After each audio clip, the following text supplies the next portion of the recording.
Last time, the party met with Duke Kinlar, the employer of Poorly Pete, who thanked the party for their work and offered them new work in dealing with an airn beast that had been plaguing the countryside and threatening all who lived there. The mighty beast is a danger, and one the party agreed to take care of for him. They also earned plenty of gold from the Duke and from the wagon they saved itself, claiming a hefty prize for their good work. The party learned more about Delilah, a young woman who they had found trapped in a box and bound by the silver eyes. She told them of her missing partner, and the party agreed first to help reunite them. And that night, Sylvester found himself in a strange dream of a burning forest, and him being the kindling of the flame.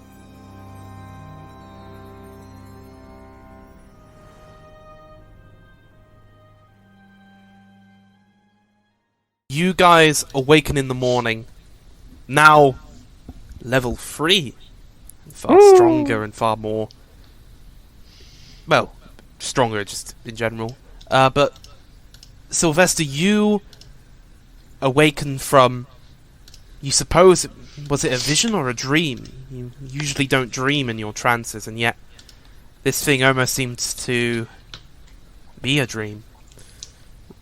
How would you awaken from that, do you feel?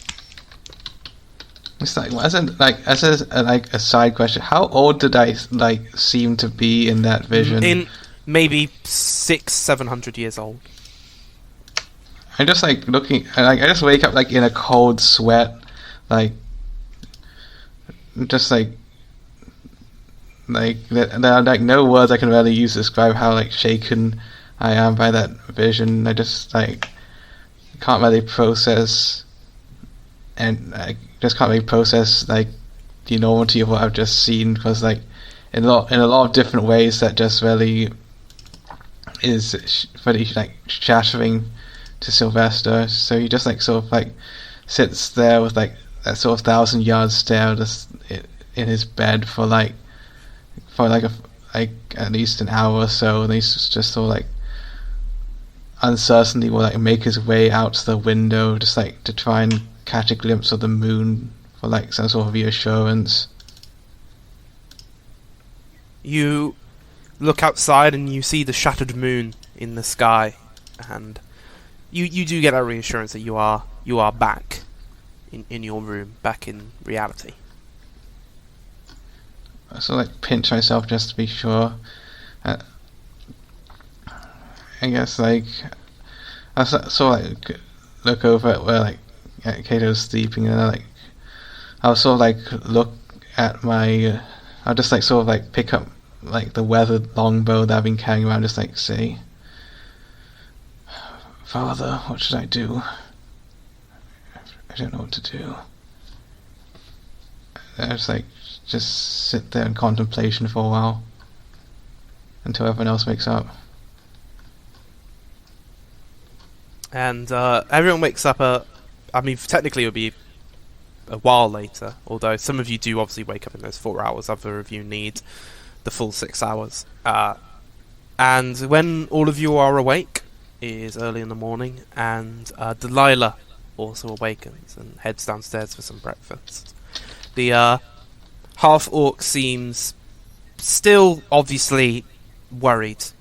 The news he's received is not good news of his son not returning and the ship not being seen in Alanria, and he definitely seems unnerved, but is still happy to serve you breakfast as always. And what are you having this morning? Delilah has some ploughman's breakfast.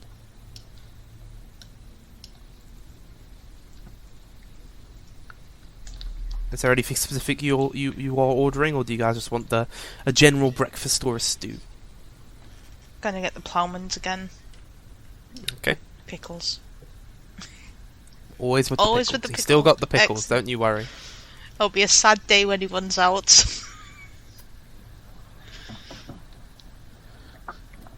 That's the day I'll just order the plow. The day he runs out of pickles and not a day sooner.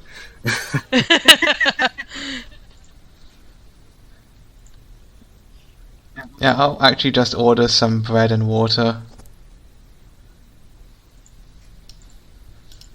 Okay.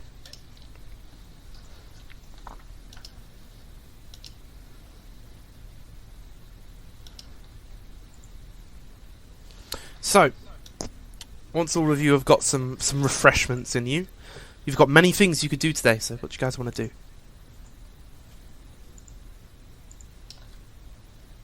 Delilah, where did you say your husband went off to again? Or was supposed to be going? You're a bit quiet. Sorry. Yeah, you're a bit quiet there. Delilah, where did you say your husband went off to again? Oh, I'm not exactly sure. I got knocked out and then I found myself in there. What I last remember was him going to get the ship manifest. And where I guess exactly we could ask. would he go to get that? He'd get it from the dockmaster. Stop by there first and talk to him, see if he even got to see your husband. Yes, that sounds like a good idea. I can lead you if you don't know the way. Everybody good with us doing that first? Yeah. I'm fine with that. Buck nods. You see, like, Sylvester looks like pretty distant, and like you notice that like the mark on his hand, which you thought was a tattoo, seems to have like grown slightly. Like there seems like roots spreading from the base along the veins of his arm, and he just like nods. Sylvester, are you okay? I'm fine. Let's do this. Okay.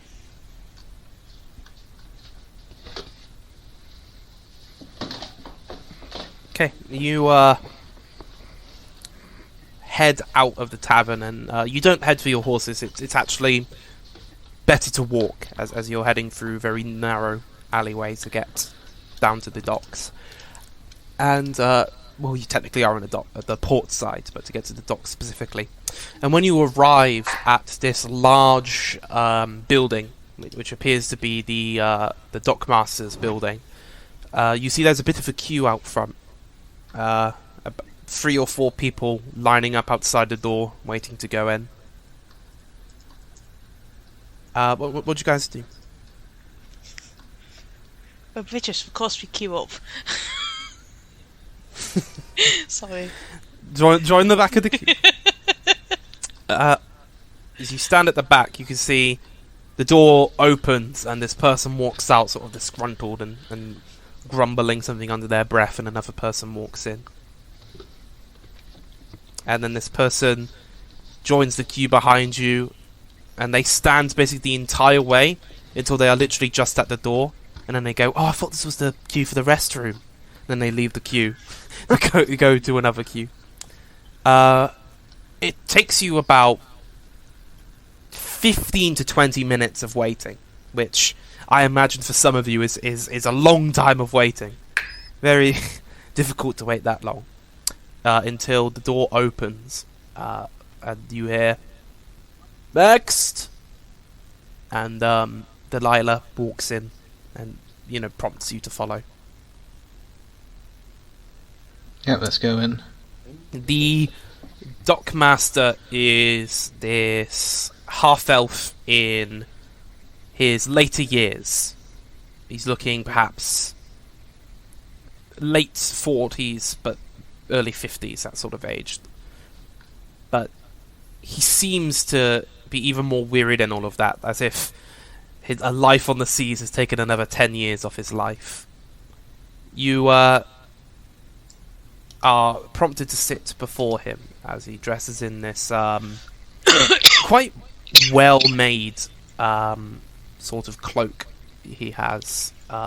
One that was clearly designed for the dangerous weathers on the sea to protect him from them. And he gives this sort of look to all of you and says, "You don't seem the type to oft be making trips on the sea. What can I be of assistance for?" He sort of looks at all of you, and then Delilah sort of clears her throat. I was wondering if a man by the name of Isaiah Kaya had come through. He was meant to pick up a dock manifest. I would have been... Just sort of looks over at the calendar that's on the wall and says, "Oh goodness, 4 days ago." And the dockmaster seems to think on it for a moment or two, and then he goes, aye, yes, the lad came in, picked up his, everything was in order, in fact, he didn't even need to do that much, just came in, picked it up, and soon enough, on his way, he paid his stamp as well, so I had no issues with the lad. Although... Nah, it's nothing. He sort of looks off for a moment before deciding to ignore that line of questioning. We're looking for him. Did he happen to say where he was heading to next?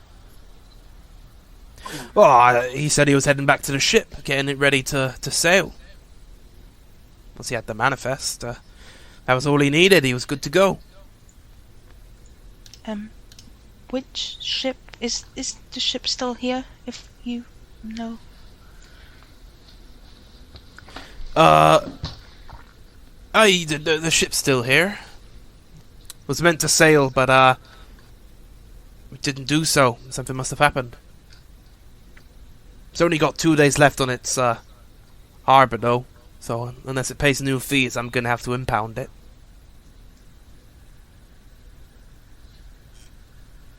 Oh, something happened to the lad? Sort of looks at all of you. Delilah doesn't seem to respond. Delilah is very clearly thinking of other things. I mean, we're just trying to find any lead as to where he is at the moment, so we can, reunite him with his wife. So we're just... If you have any idea where he might have gotten off to, that would be greatly helpful to us. Well, he seems like he knows something but isn't willing to say it. Are you sure you can't offer more? His partner is right here, and she's very worried about him. And we'd really love to help her find him, so if you could help, it'd be much appreciated. I roll me insight. Any of you who wish to. Okay, I'll try. That was a 24. That's a 4 for me. At 18 for Kato. Okay. You taking a look, both Kaito and Sylvester. You have a feeling it's because the partner's here he's not talking.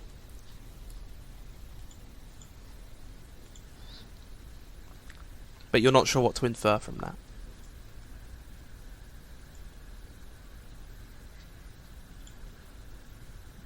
Buck, why don't you take Delilah and start heading over to where the ship is and try to follow up leads there. We'll finish up talking with him here. I'll go. I'll go with you as well. All right. If the ship was where we anchored it, then I can lead you to where it is. He sort of stands up and heads to the door. Yeah, Larian follows. Okay. And once she's left, you see the dockmaster sort of changes his face and looks a bit more serious.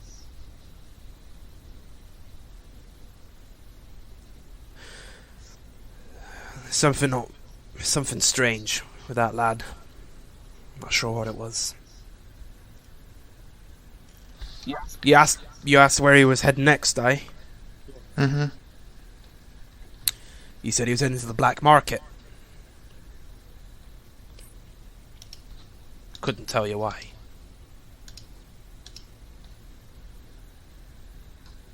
Kato will... Do you have any inkling... Oh, you go ahead first. So I was going to say, do you have any inkling of where that black market might be located? If I tell you, I'm in trouble. But I do know.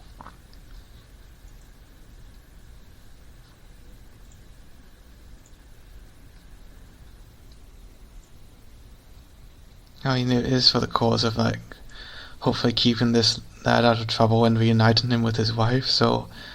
I mean, I'd be very grateful if you could be able to share that with us. It's not him I'll be in trouble with. The, market here is a very well-guarded situation. But if you were to make it worth the trouble, maybe I could tell you.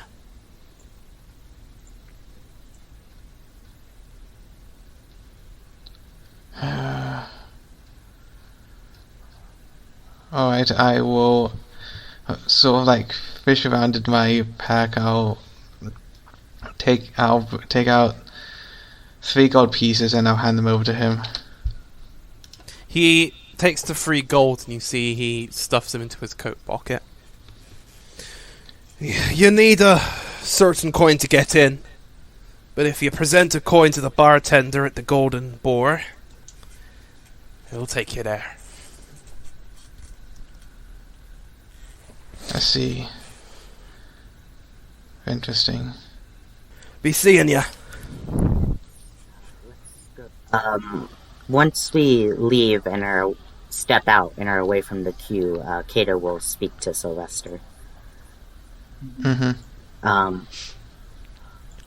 Human trafficking is distinctly something that could be part of the black market.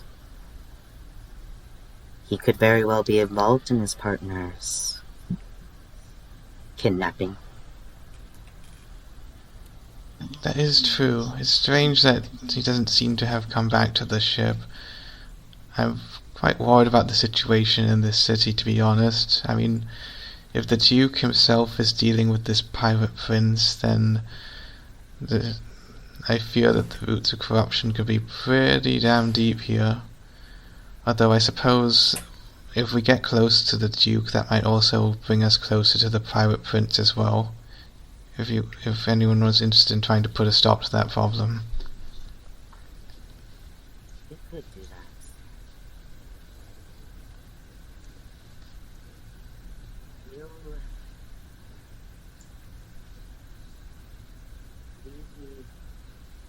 that. You're quiet again?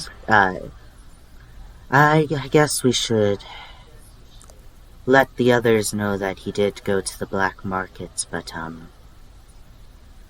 I suppose for the partner's sake, the young ladies, we shouldn't, mention he might have been involved quite yet.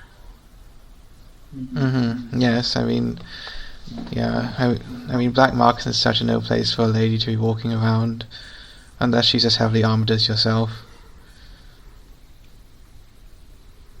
Oh, no, definitely should be well protected in that kind of area, if you're going to be in it. Although it's a good thing then that we found that coin off that fellow that we managed to drop. Although I suppose that does raise another odd connection between them. What with that fellow being connected with the black market and trying to traffic her, and yeah, I suppose that's another point towards it them being connected. Yes, it doesn't bode well for the partner.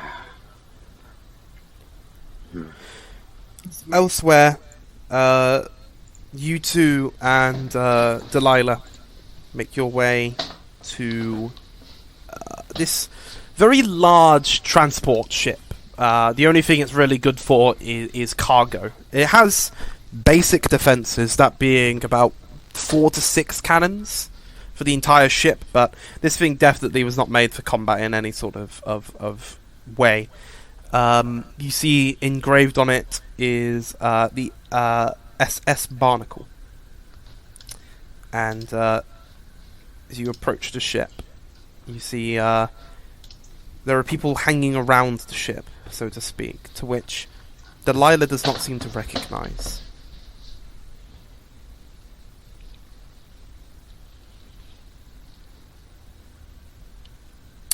She sort of gets closer and then says, I don't know who these men are. And she points towards some men who appear to be loading the ship. Can I try and see if there's anything about these men that stand out? Yeah, roll me perception. That's a 17 for Buck. Okay, with a 17, you identify that these men are definitely sailors, and probably more of the illegal kind from the how tattooed and how much they dress and how they probably are drunk in some way right now. Who isn't? But they don't appear to have any any sort of uniform or the like. They're dressed very different ways.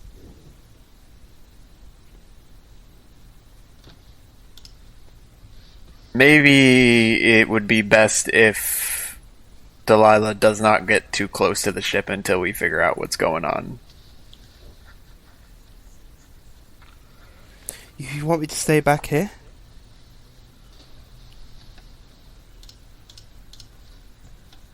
I'll do that if that's what you think is the best course of action. What do you think?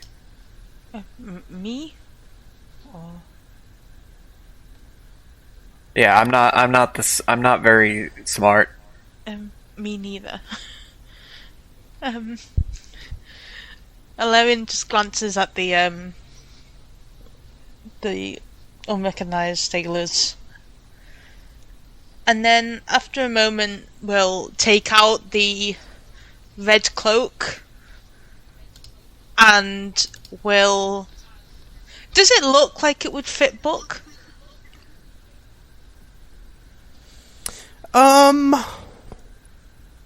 It was made for a man 5'10" with a slim body. And I think Buck doesn't fit into any of those parameters, really. On Buck, it would turn from a covering cape, a covering cloak, into more like a little superhero cape that barely covers the back. Well, Buck is 5'10", but he is most definitely not slender. Exactly. So it wouldn't. You'd be able to fit it and wear it because it's the right height, but it's absolutely the wrong size.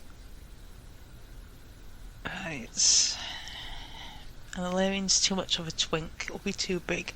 Okay. Yeah, I think... It's not that small, surely. I'm pretty sure I made Alarian like 5'4", 5'6". Okay, well then... it'll just drag on the floor a little bit, that's all.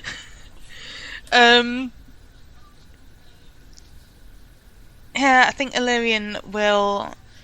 Stare at the cloak, stare at Buck contemplatively, if that's even a word. I don't know anymore. Thank you. It is a word. And then we'll look down at their own clothes, look back at Buck, look back at the cloak, and we'll offer it to Buck, like, maybe if you were this, then they'll view you as some sort of authority figure? Is that how this works? I don't know how this works. Wait,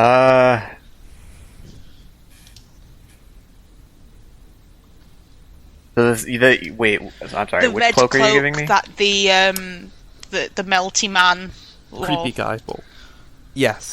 It's a melty man, sure, that's a good way to describe him. The melty man wore. Buck will, like, hold up the cloak in front of him and, like turn it around and be like, this would make a good bib, but I would look like a child, or I would look like I'm wearing a child's tunic if I put this on.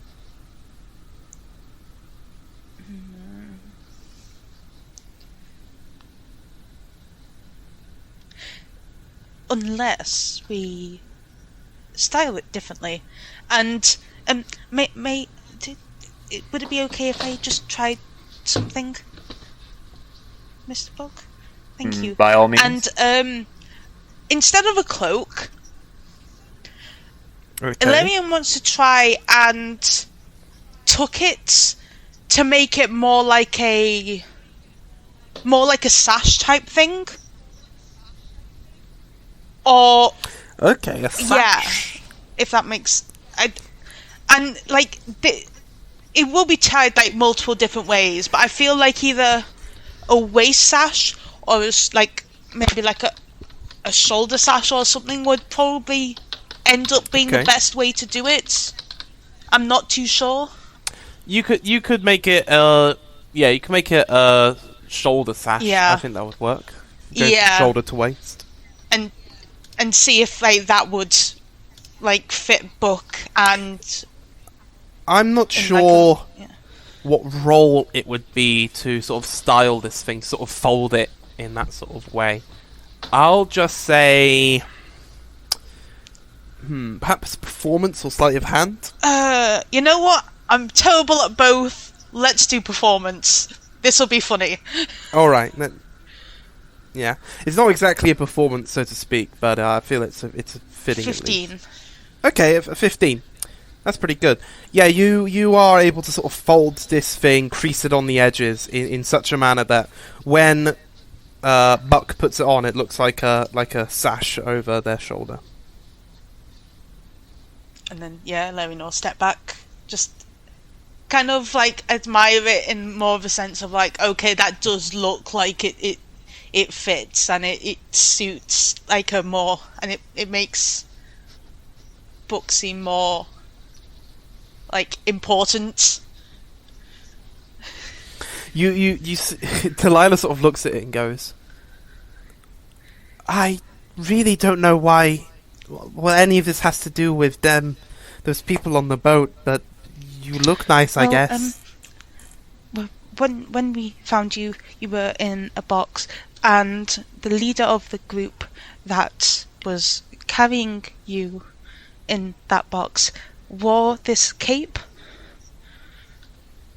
And so my thinking is, if the cape is a status symbol, then maybe these people that you don't recognise might recognise that status symbol, and then maybe.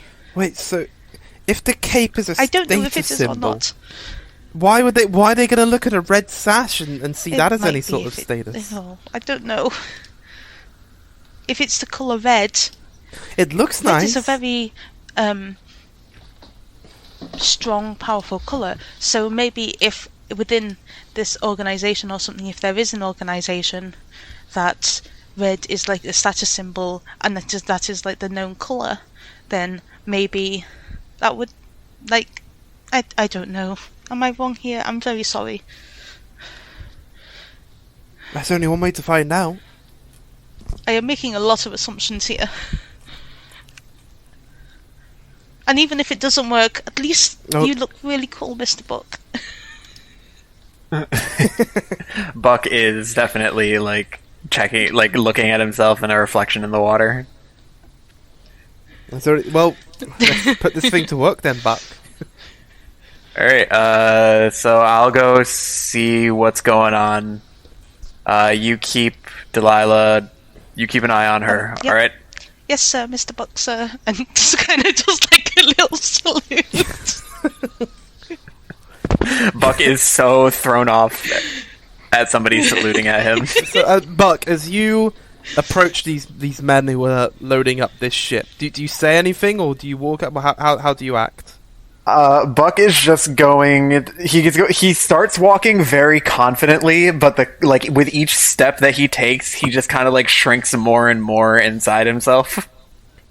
One of the men looks over at you and goes, "Ah, someone wearing red, a clear symbol of leadership of our group." Buck is Buck is kind of stupid, but there's no way that this is working. He's just gonna be like, yeah, that's me. Leadership material right here. You do realise you were talking about 20 foot that way. We could hear you. Shit. Note. Buck takes out a little piece of paper, and he's like, okay, secret conversations must be had further away. He also says that out loud while he's writing it in the notepad. What do you want? What can we help you with? We're curious about this ship. A friend of ours says that they recognize it, but don't recognize, no offense, you. It's because we just bought the thing. Did you now? Yeah. Would you picked it up? Where did you buy such a thing? I wasn't aware it was for sale. We picked it off Moody.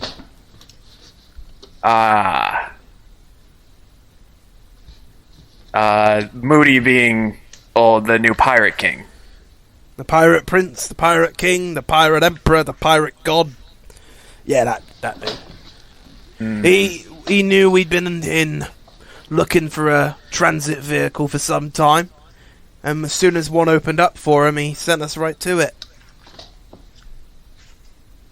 And you don't know where he acquired this vessel himself. You think I care? No. There's your answer. Fair enough. Is there anything on the ship left behind by the people that had it before you? Not that I know of. I think Moody had it cleared out. I see. I think that's about... I don't think I have any other questions. I guess, out of curiosity, where did you go to purchase this? Scavenger's Berg. One of our boys went there, picked it up for me, came back with the deeds. Here it is. Interesting. And would you mind, in my little notebook here, telling me, or showing me how to get there? Well, you get on a ship, and you go to an island called Scavenger's Berg. That sound easy enough for you? It sounds perfectly complicated, thank you. Will that be all?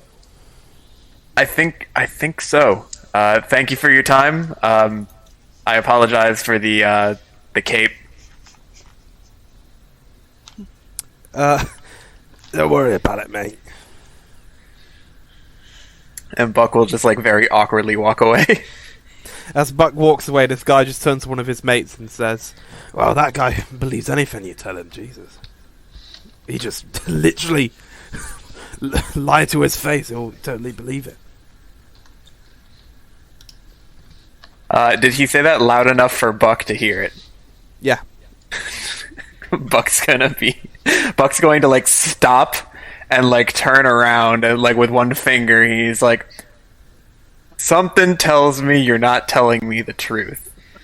This guy reaches into his pocket and he pulls out a piece of paper and he writes in it, note to self, have secret conversation when guys further away. Wow, that sounds very familiar. You guys want to go get drinks or something after this? You know, that's not a bad idea. Except we'll be out working. So, ship's leaving tonight. Yeah, where are you heading? Don't think I have to tell you. No, but why don't you tell me what you lied to me about? I'm not very good at the brain things, if you can't tell, and I think you're just pick. I think why you're just would I picking. tell you what I lied to you about? That would defeat the purpose of me lying about it in the first case. But what if I ask really nicely? Do so. Go on. Buck will clear his throat.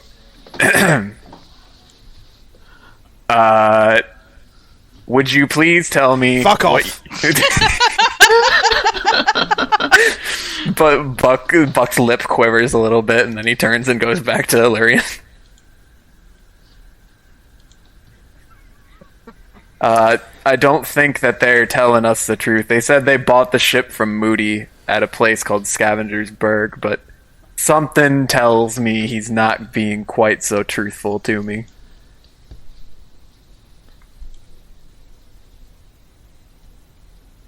Illyrian glances around Buck to stare at the people loading up, stares at the ship, is clearly considering something, and then shakes their head like, no, terrible idea, let's not do that. And we'll turn to Delilah and just be like, so, what would you suggest? Let's wait for your friends and we'll think about what we have to do. Okay.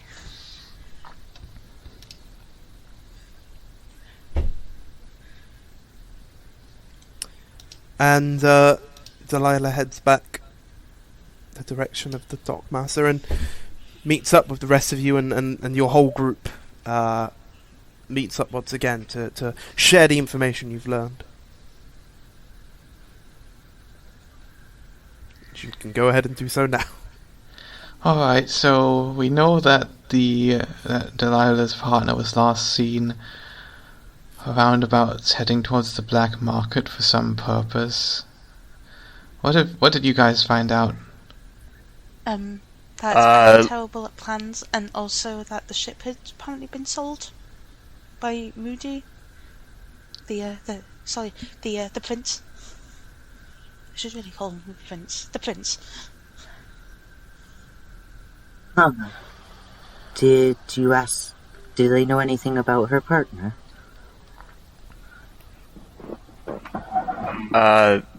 They didn't say anything. The guy was kind of mean to me. He told me to fuck off.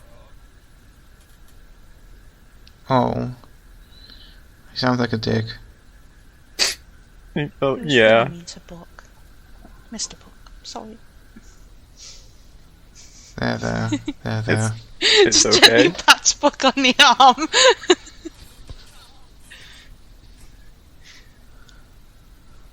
Oh. Well, Do we have somewhere to go next then? Well, I mean, we found out that you can get to the black market using a coin at the Golden Boar, like the one that you found, Burke, on the creepy guy's corpse. So perhaps we could go there, although I think someone also mentioned that that bar only serves humans, which might pose a bit of an issue. I don't know, maybe they'll let us in if we have the coin.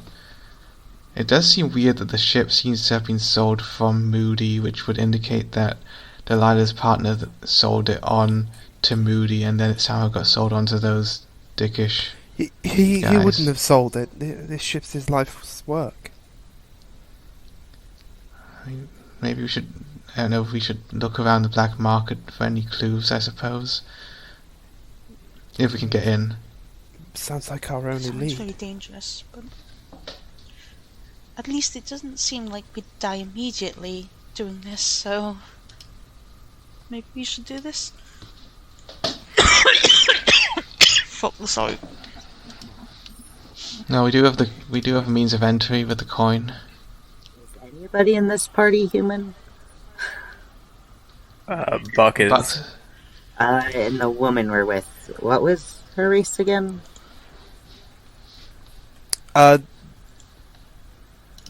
Delilah is human as well.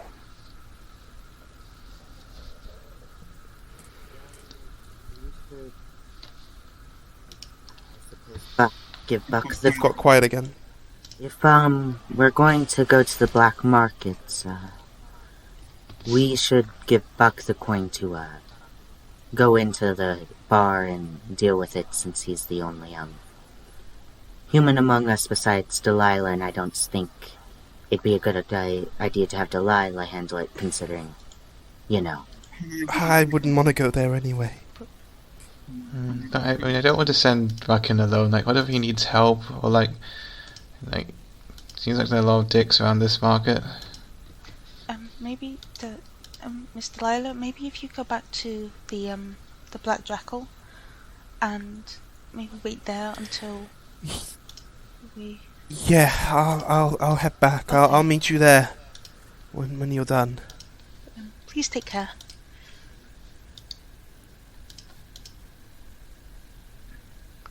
All right, I'll see you soon.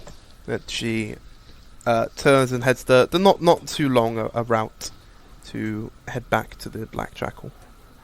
You won't be with us anymore. Could you just tell us what your partner looks like, so we know what to look out for? Oh, he's a half elf,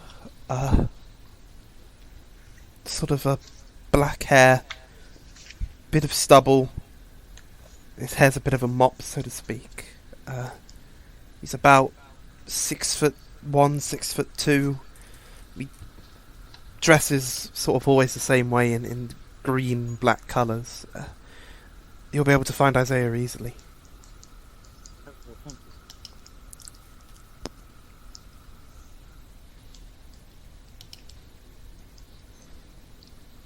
Oh, no, I was going to say, like, it would be wise to send Buck in alone to the black market. Wouldn't he need, like, some backup in case things go badly? I don't think he should go into the market alone, but I think he'll be the only one who's able to enter the tavern initially to show off the coin and all that. Well, since only humans are allowed. Well, didn't Mr. Pete say that non-humans were allowed if they had the coin? Or am I? Oh yes, misremembering? he did. So maybe as long as we're all with Buck, Mr. Buck, who has the coin, then we'll be all right. Maybe. It's certainly worth a try. Yes, worth a try. Oh, we only have one coin, though. We're seeing if one will be enough.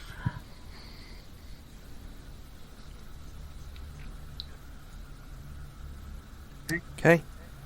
With you guys having a plan in mind and a general direction, you make your way back to the wagon, as the wagon is a little bit of a walk, so it's easy to take the wagon. And you and the horses head out and make your way towards the Golden Boar. And we'll take a 5-minute break.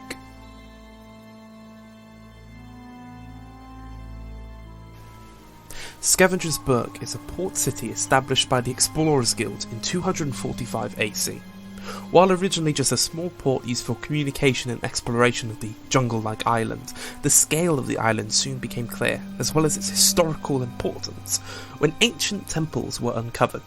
The Explorers Guild began to expand the operation, now requiring more explorers, fighters, adventurers, workers, farmers, and ships to supply the expedition.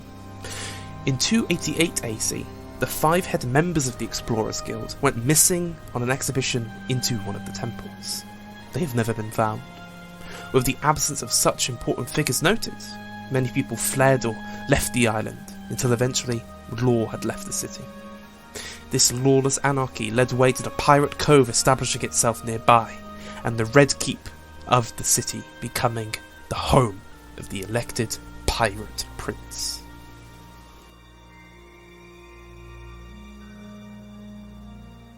You guys find yourself at the Golden Boar, which seems to have quite a large crowd inside of it, and a couple of people sat outside. And as you approach, you immediately stick out like a sore thumb compared to the usual people who drink here. Very much a human-based clientele, and all of them seem to have their eyes on you, sort of watching you, staring at you. What do you do? I assume since Buck has a coin, Buck may be leading the way here.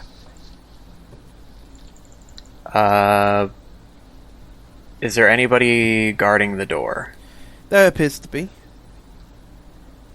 But Buck is going to, like, there's an audible gulp, and then he's gonna walk up to the guy at the front door.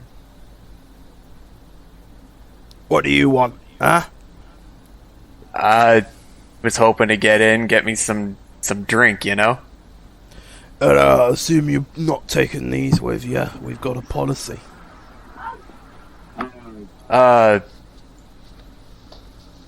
Would this be able to change your mind? And Buck hands him or shows him the golden coin.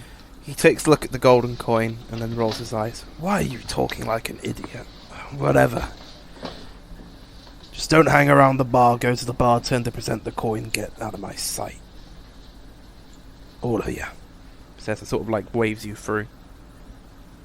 Buck is going to quickly usher everybody in, and then he'll probably be the last one in.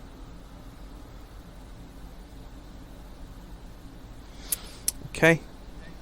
All of you are inside this really damp and gloomy environment. There are people sort of bent over tables playing card games and dice games with smoke all around them. There's people sort of drinking all over, just drinking by the bar, drinking anywhere they can. Everyone has their eyes on you, and you have a feeling you should probably get out of this part as soon as you can.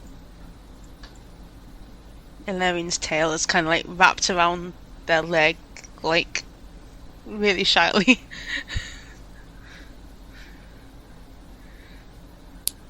The bartender of this place is a human in his early years, about 20, very early 20s, who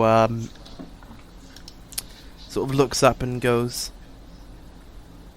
"If you're in here, I assume you've got a coin?"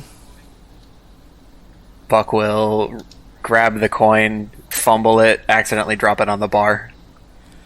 He takes it off the bar and puts it in his hand, and then he seems to almost slide it into a slot in the wall. And you can hear this coin almost rolling down for a moment.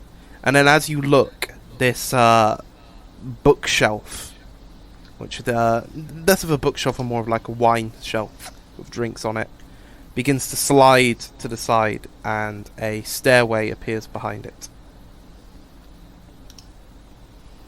Get out of here, all of ya. Buck will quickly give him a bow, and then start wandering off towards the magical shelf that just started moving on its own.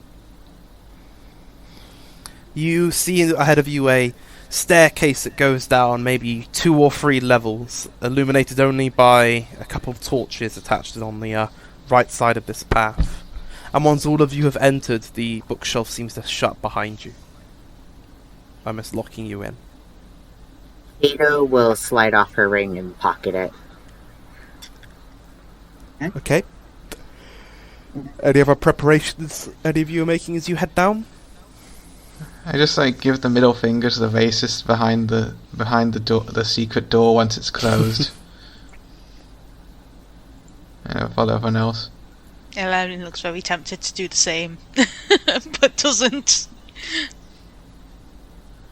Tato will take 10 minutes to ritually cast Comprehend Languages if the party is okay with that. Yeah, that's fine.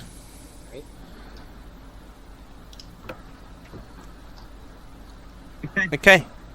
With that cast, you head further and further and further down until eventually you are in this smoky, almost crypt, you could say. And yet, for something that appears to be so far underground, you're surprised to see there's some natural sunlight here. Almost in the roof of this place seems to have small slits in it, perhaps of some pavement up above or the like, where the small rays of sunlight seem to beam down, being one of the only forms of light in here. The rest are all being torches. There are about 20, maybe 25 stalls set up here of all sorts of different varieties, selling all sorts of different things and illicit goods. And you have no idea probably where to begin in a place like this. It just seems to be anything and everything. What you guys want to do? Buck, would you happen to know how to navigate this kind of place? Buck looks around very confused. Yes, definitely. But Does Buck know roll anything? me perception with disadvantage. That is going to be a 17. Yeah, you know how to get around this place. You Buck is but it depends on where you want confident. to go. So what do I see around? You see around you. I won't go through all 25 of the stalls there. There's a lot of stuff that you wouldn't even consider going to or purchase that. But what takes your notice is there's one that appears to be selling potions and spell components. There's one that appears to sell magical armors and swords and items. There's one that appears to sell creatures. There's one which is selling sort of alcohols, rums, leaves, spices. And then there is one which is strange. It doesn't seem to be selling anything, from what you can tell. And it's almost more an outpost of sorts. It's tough to get a read on what this thing really is, but the people there remind you of the people you've seen on the dock. I don't see the one that was mean to me, do I? No. I will point to that stall. How would he have specifically. got there before you? Buck doesn't know. Magic. Magic. Exactly. Excellently fast. Buck will point at that stall and turn to the group and say that those guys look like the guy that was mean to me on the boat.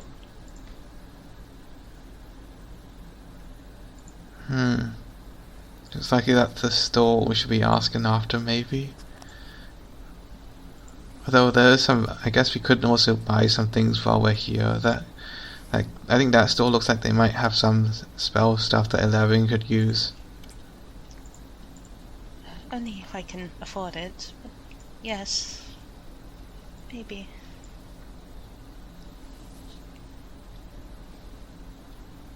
Well, wherever you want to go, Buck will try and take you. I think maybe as if you know the bag had those 3 gems in. If only if all of you agree, and it's okay if you don't agree, it's perfectly fine. But I have a spell I could use. I would need to trade those 3 gems for a single gem of the same worth. If that's okay. And if it helps you, I don't have any problem with that. You said I saw stalls that sold like spell components. I'm Yes. assuming that includes gems. It does indeed, yes. So Buck will kind of escort his companions over towards that stall. You lead them towards the stall, and a man sort of leans over the front of the stall and says, "Greetings. Yes, are you looking for parts to your spells?" Yes, well, kind of. More of a trade for spell components, really, if A trade, that's okay. a trade. An yes. equal trade, of course. I Oh, don't wish of course, an equal trade. What would you be trading, and what would I be trading? And Illyrian will glance at Kato and just be like, Miss Kato, are the gems still in the bag? Kato nods and will reach into the bag of holding to pull out the gemstones. And then we'll glance at the the gentleman just be like, these gems are worth about 50 gold, I believe. Would it be possible to trade them for a single diamond worth also 50 gold? If you have one. I do indeed have a gem worth 150 that we could equal trade. But I am a man of mystery. Answer my riddle, and I'll give it for free. Ilarian's shoulders sag because they are terrible at riddles. Well, okay, I suppose. I speak without a mouth and hear without ears. I have no body, but come alive with the wind. What am I?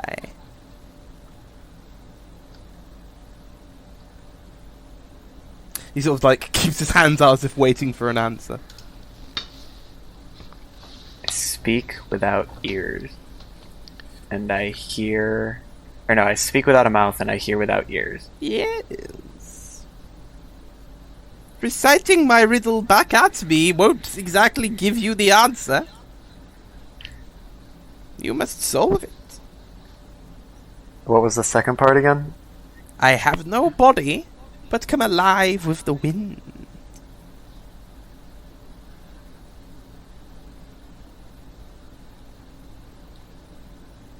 I mean, I think I know the answer, but I don't think Buck would know the answer. Oh, you know what Buck knows when it comes to riddles and puzzles. Buck will, like, be sitting there thinking very, very hard. He's, like, in a complete thinking pose, and then he says very quietly, is it an echo? No, I think that's stupid. What? An echo? An echo? Say it back. You see that guy whispers it. Say it back. Echo! Yes. 2 more riddles and I'll give it for free. Oh no, there's more. Well done, Mr. Buck, because I had no idea. Yeah, I was going to say fire. That was really clever. What? Disappears as soon as you say its name. Silence. What? You didn't even consider it! What is this witchcraft? The cook sometimes used to make me answer riddles, and that was always one of them. Unbelievable! I'm sorry. But there's still one riddle that may stump your mind. Listen close and don't fall behind. What can you hold in your right hand, but never in your left?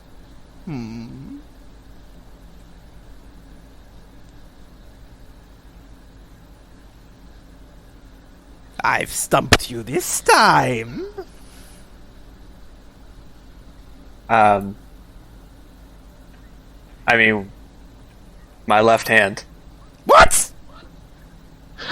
I said 3, but I meant 5. 5 will stump you. You see, he looks very concerned, and then, Maybe this a trade for the gems would just be easier. No! Okay. No! I will stump you, and then we'll do an equal trade because I've stumped you. And then you'll be ashamed to have lost to me, and I will have won. I'll have won. I mean, I don't think that you have much luck there. Which word is always spelt incorrectly? Incorrectly. No, you. And the guy like grabs and he's smashing it against the table. I'm sorry. Am I making you upset? I can It's stop. fine. You're really smart. How Mr. many letters are in the alphabet? You see Buck starts counting on his fingers. Are you counting the word the? I hate you. I hate you. I'm sorry. Hey, don't be mean to Buck. He's just the greatest riddlesmith in all the land. All He's right, no Riddler. chance. All right, great Riddler. Think you can beat me at this one? Okay. Finish my combination. Tell me what comes next. O T T F F S S. I've got you there. What comes next? Oh, is the Riddle Master stumped? Riddle Master can't come up with an answer? Buck has got, like, the gears in his head have just grinded to a halt. I think I've beaten the Riddle Master. I mean, the only answer I can come up with is to just reverse the letters. Then you would be wrong.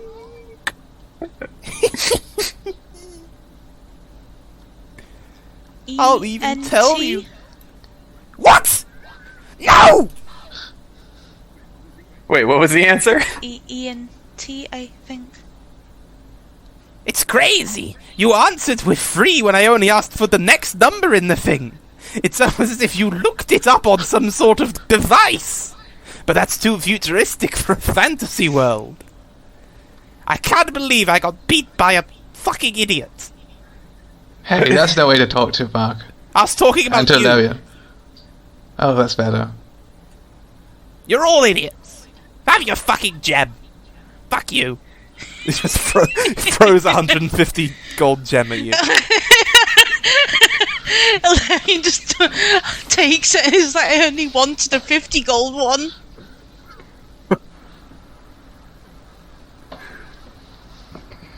You just hear the guy, I get the as you riddle. walk away, you hear him just go, fuck it.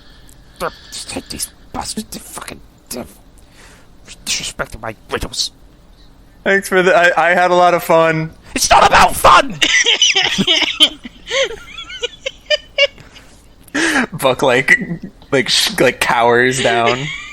It's also cowering. What you guys that wanna do? was a fruitful encounter. We definitely shouldn't go back to that stall again, though. Just gonna hand the 150 gem to Kato. Like, I can't use this and I can't use those other gems, so you might as well just have this. Wait, I thought you needed this for your spell. I need one singular diamond worth 50 gold. I mean, can't the more expensive one work? I mean, it might, but It is picky sometimes about I allow if you have a diamond that's worth 100 gold, you can use it for 2 spells that require a diamond worth 50 gold. even though it isn't like. No, it doesn't have to be the exact cost. You could because I mean technically you could break up the diamond. So True. and in some regards you're meant to crush it into a powder anyway. So yeah, you can turn a 150 gold diamond into 3 uses. Okay.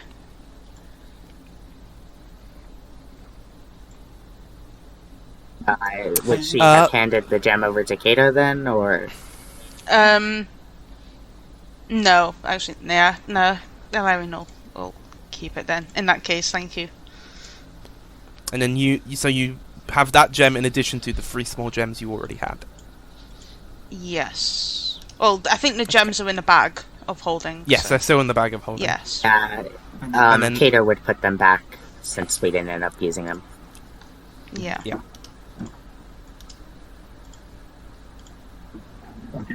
Buck is feeling very proud of himself for his riddles. But you came here with a quest in mind, so what are you guys gonna do? Yes, let us go and speak to those salty weirdos. They are sort of all sitting around this poker table in their little outpost, and when you get near, they sort of look over and they say, "Can we be helping you? What do you want?" Is Isaac the name of the partner? Isaiah. Isaiah. Okay. Okay.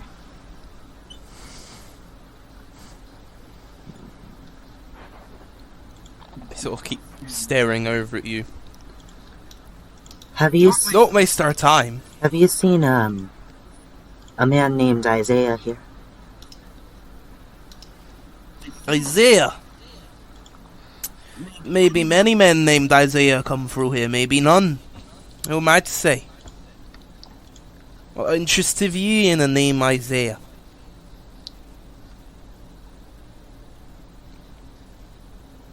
We're looking for him on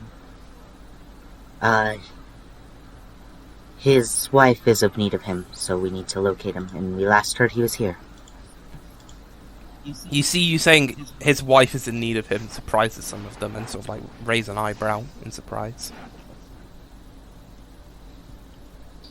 Really now? Shame don't know him. I want to do an insight check. Short, roll me insight. Part of it is to see if they were lying about that last bit, but the other part is if their shock was like, does the wife he just human trafficked really need him? Something like that, you know? 19. Okay, 19. I'll say that he's lying, he doesn't know Isaiah. And I won't respond to the other one. I'll say that one's too difficult to get a read on. But yes, he definitely knows Isaiah.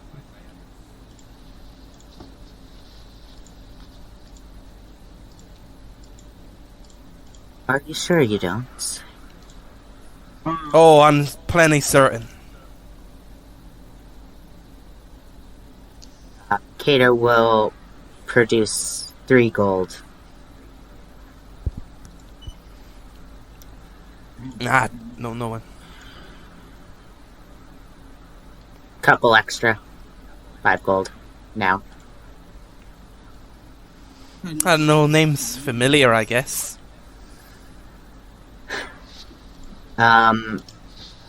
2 more gold. Yeah, I think maybe a while ago, maybe. I think 7 is very generous and quite a bit to jog a memory. All I'm saying is maybe I know him.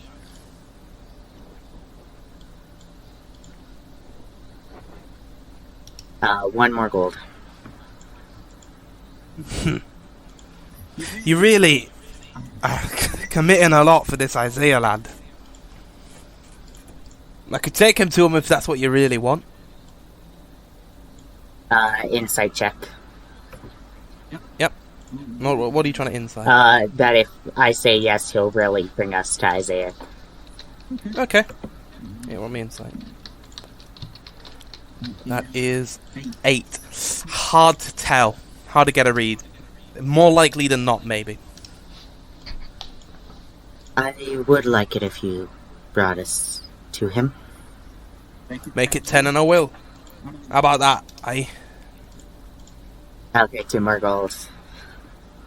10 total. He seems to nod and says, "Come with me." Okay. Cato hands over the gold. So. And we'll follow. You are led down the sort of street of this area of the black market to where there is an alleyway nearby. And he walks down the alleyway. And at the end of the alleyway, you see this man sort of look up and look at you. He is a human, young, very skinny. Looks like he hasn't eaten in a while. He sort of looks up and says, "What do you want?" "Oh, what is it, Mikey?"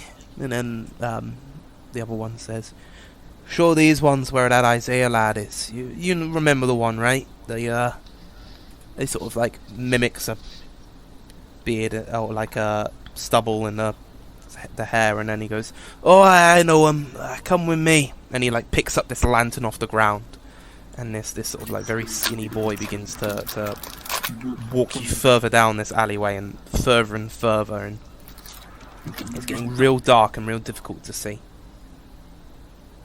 Why you want this guy, huh?"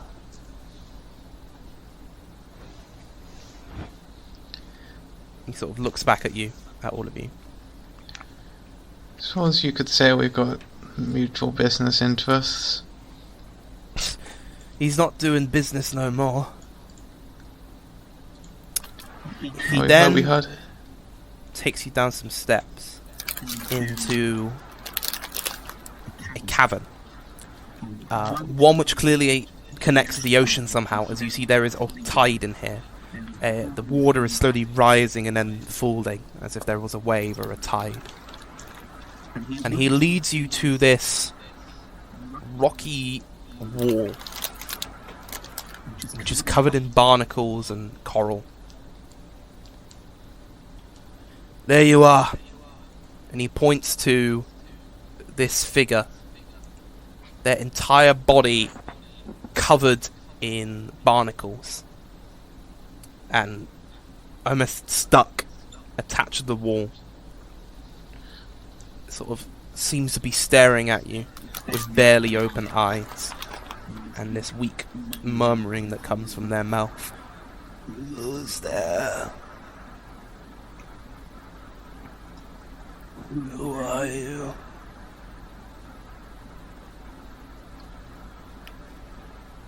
And we were hired by your wife? "They told me she died."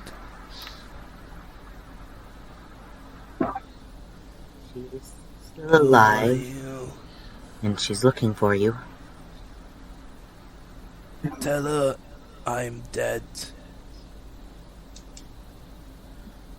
Why? Oh, with all due respect, why the fuck are you stuck to a wall? Made a deal I couldn't live up to. I wanted a new life. Gave up everything for it. We were gonna, me and her, get away. All blew up in my face, and now I pay an eternal price. You know what they say. It's in the name. You mess with him, you get him wrong, and he certainly gets moody.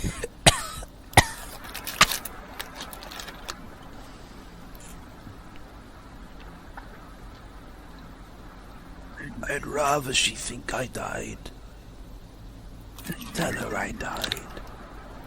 There's no harm in it. It's better than the truth. The truth is always much better, even if it hurts more. The truth. I spit in the face of the truth. We only see the truth for ourselves. In my eyes, I already died. After all, he did stab a blade through my heart. Maybe this is the afterlife instead. How did this Moody even turn you into this weird barnacle wall thing? I mean, like, I thought he was just some pirate guy with, like, you, like, traffics people and does He was when I made the deal with him. He was just a pirate with some wealth. Now the sea answers to him. The weather changes at his will. The beast from below calls his name. I don't know what happened, but he is more than some pirate now.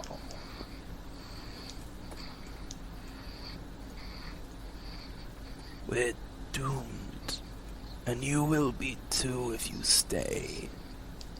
If she goes after me, she'll be gone. So tell her I'm dead.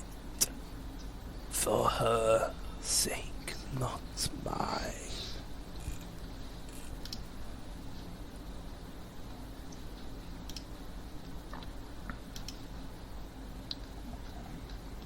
Is this man the only one on the wall?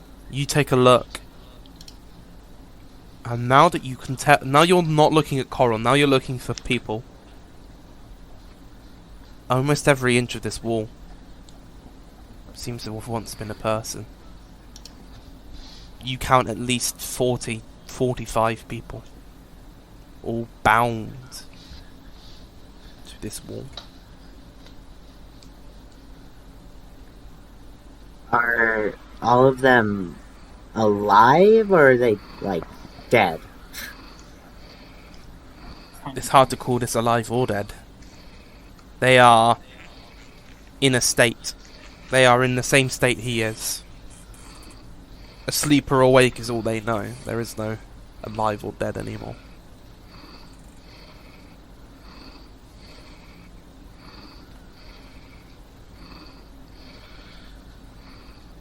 This is horrible.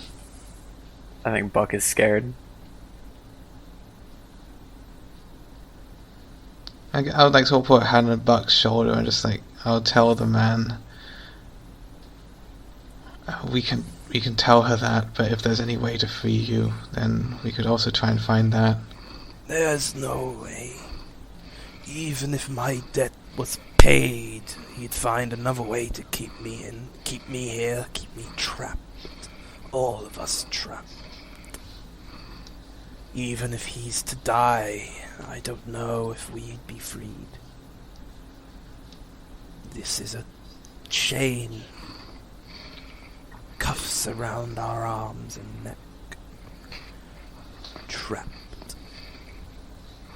And I see no way out for us. For you, there is a way out. There's the door. Don't let her fall down this path.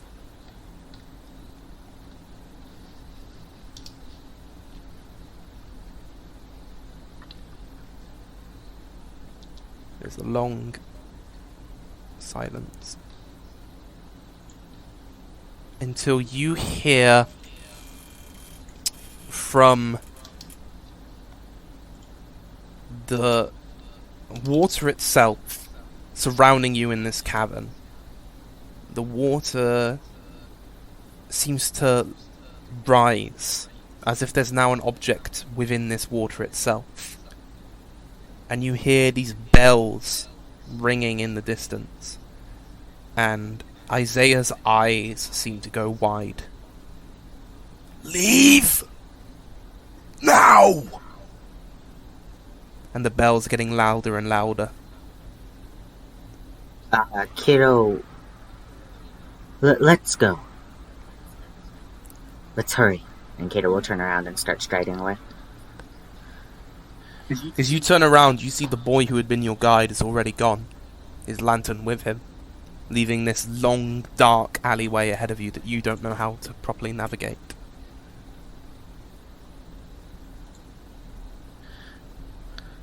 What do you guys want to do? Can I see where the ring of the bells is coming from? It is coming from basically the ocean. There is something coming from the ocean that is heading this way, basically. I will run ahead. I'll try and like use my knowledge of the terrain when you're on the way here to try and like guide us back along the same path. Yep, roll me. I'll say general intelligence check. This is sort of like your memory, because obviously you as a tracker are used to being able to sort of recount your steps in your mind. So roll me intelligence to see how well you recount them. Okay. 19. Okay, with a 19, you are able to recount your steps, and you have an idea of where you're going, and you begin to sort of lead the entire group behind you, following your steps, and you feel like you are actually heading in the right direction, even if that's somewhat surprising, but you are heading the right way to get out of here. You see, as you head down this alleyway, I'd say the last one might be Buck. Buck is the last one to leave. You notice coming from the blackness, the shadows, the dark corners of this cavern, where this ringing was coming from, in the oceans, a stern appears and a ship begins to pull in. And that's all you see before you keep heading down this alleyway. And as you keep following those steps, soon enough, Sylvester, you find yourself back in the black market. Everything seems to be the same, people just chatting and talking. Even the sailors you just spoke to already ignore you, and don't even seem to notice you there. The only person who seems even slightly a ruckus is the former riddle master, who's very furiously writing something in his notebook. Wait to meet him as the future BBEG.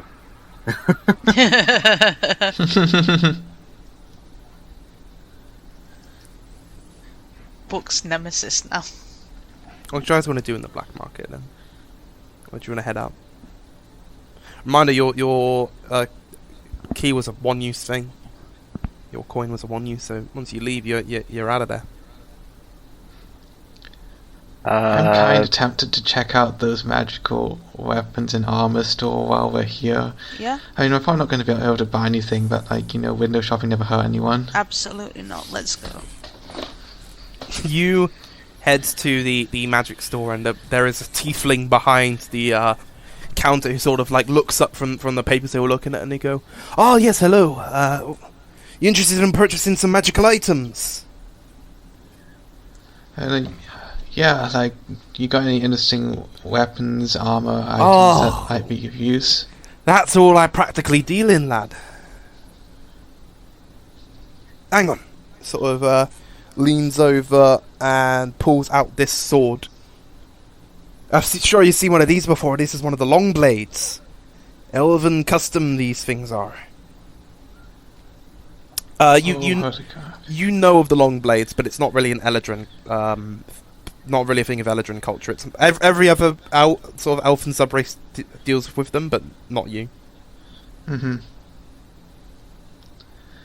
Wow, that's pretty amazing. But like, I mean, I tend to be more like more like a long range kind of guy. You got any like fancy bows or arrows that be more interested to me?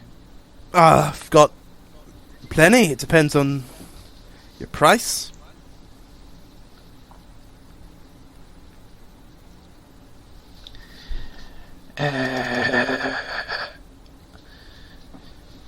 I do trades as well.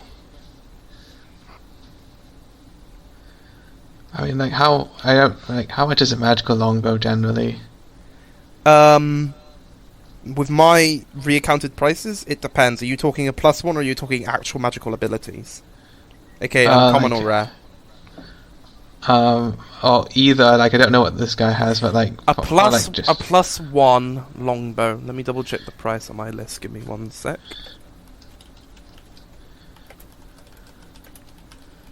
So a +1 longbow would be 500. Yeah, 500 gold pieces for a +1. And for like a proper magical item, you're looking at adding an extra 0 on that, about 1,000 to 10,000, so 5,000 is the average. Yeah. You know what? I probably need to take a range check on the magic longbow, but how much is the long blade anyway? This one, well, I bought it for 15. I'd sell it for 25. Yeah, 30,000. Buck has grabbed the most expensive thing on the table without realizing. He's like, ooh, I want this. Specifically though, this long blade is obviously very high magic long blade. Long blades in general are worth a lot. Yeah. There only one long blade exists per elven family. They're different to long swords. Yeah. Are very clear by the name. They are very fine cuts. They're very sharp. They're very good at cutting right through something. Long blades in general are these top of the. You could say they are probably the best sort of martial weapon there is. But outside of that, they are also ones of this sort of magical nature are high magic items. So you're going to see them in very high price ranges. But this one, he really seems to show off with it as he almost holds it in his hand, and then he swipes with his hand, and as he does, the blade seems to turn from a long blade into a long sword, and he slashes again, and it turns from a long sword into a dagger, and then he pulls back with his hand, and it returns into a long blade. Impressive, right? Holy hell, that's very damn cool. All it took was an elven tribe going extinct for me to get it, and he puts it away. What price range are you thinking of? Yeah, I'll be honest, I'm not rich, just mostly in the 50, 60 price range right now is probably the best I could do. I mean, I've got something in the 50 price range. And he What's that? leans down and he pulls up this 6-pack of red potions, being potions of healing. You know, honestly, that's probably going to save our lives at some point. How much would that be? Well, it's 50 gold per potion, but for 6 I actually do a deal. So rather than 300, I give it to you for 275.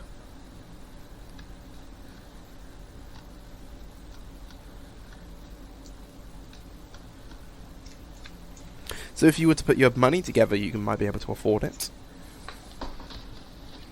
Okay, money sound off, I guess. Buck has 59. I've got 57. 45 I GP, 6 silver pieces.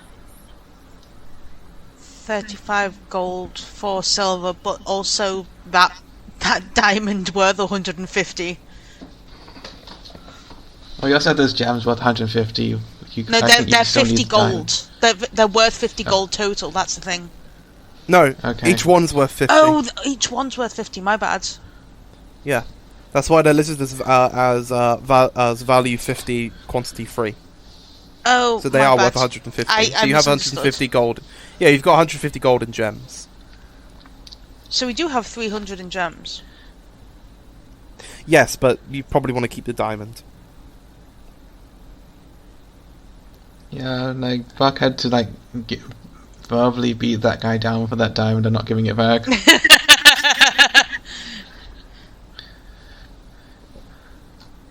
So I think if we pull together some of our money and sell the 3 gems, we could probably afford the 6-pack of potions. I think we'd be able to make up the difference if we still use our gold. How much exactly did he say again? 200 what? 275.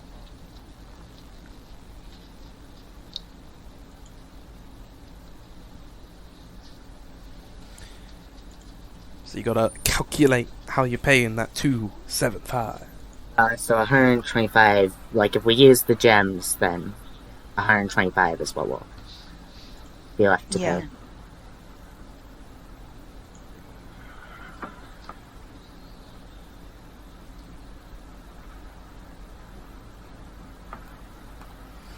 Well, who's paying what here? Come on. I Not can got- put in all of my money. That would leave it at 67 left. 11 will put in 35 goals. Buck can pay the difference. Goodbye, money. Well, your money's gone, but you've got 6 health potions, so... Okay, so one for each of us, I assume? And then you've got 1 left over. Should the extra go in the Quarry. bag of holding, you think? Or should someone Yeah. have an extra? Yes. Okay. But you can keep it in the bag in case you need it. Makes sense, put it in the bag. As you get these potions of healing, you hear there's a whole bunch of commotion behind you. And you hear a bunch of the sailors suddenly get excited and they begin to head down the alleyway. Buck will like pull on Sylvester's sleeve. Be like, ooh, can we go see what's going on? Okay. Just try and avoid being noticed by those weird guys, but we should probably go and take a look, I guess. You see, there's basically everybody in the black market now is piling up and heading down this alleyway. All of them, so for example, people seem to be bringing boxes as well, as if to pack stuff, as all of them head down this alleyway. And as you follow behind, you actually find yourself back in the cavern, where in the waters there is now a ship. This large, magnificent ship. And everybody seems to be cheering and celebrating as a well-dressed man in a tricone hat and with an eye patch steps out onto the very front of the ship, onto the bow, and says, "Your prince is back!"